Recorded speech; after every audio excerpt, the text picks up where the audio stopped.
Hi, I'm Sam Nordberg. Welcome to 52 Books in 52 Weeks, and we're up to book 30. This is the first time since the beginning of January that I'm ahead of schedule. So as of finishing this, it is the second to last day of week 29 in the year, and I've just finished book 30. Puts me about 2 days ahead, which is a little exciting. So we're back on track, people. Yay! So this time, as always, I just borrowed some random books from the library. I kind of like going to the library, running my finger along and just picking.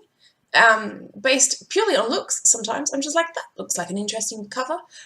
They do say never judge a book by a cover, but when you're in the library, sometimes it's just the way you go. You don't go hunting for a specific book always. So I like the fact that I get a strange assortment of books. This one is called The Feel Good Factory on Healthy Living.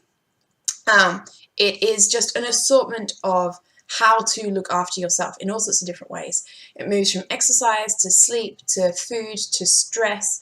It covers everything. Fertility, the way you look after your teeth, the kind of things you drink. The book is just a whole wealth of little knowledge. It's it's more like a little guide than a big novel. It's definitely written in a way that it wants you to take action on each chapter.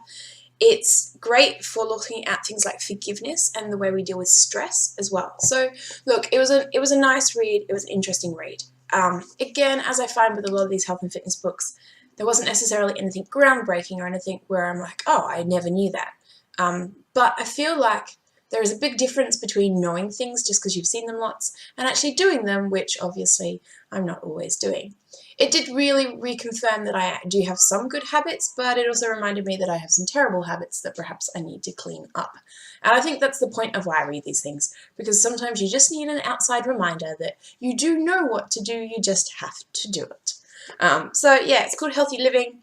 It's by the Feel Good Factory. It's worth picking up. It's a nice, easy read. It's got some interesting points in it. It's got some quizzes along the way to ask you about your habits and styles and the sort of things you do. So go and have a look for it.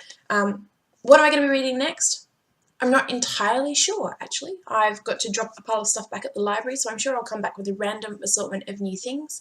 And as always, I will see you in the next video.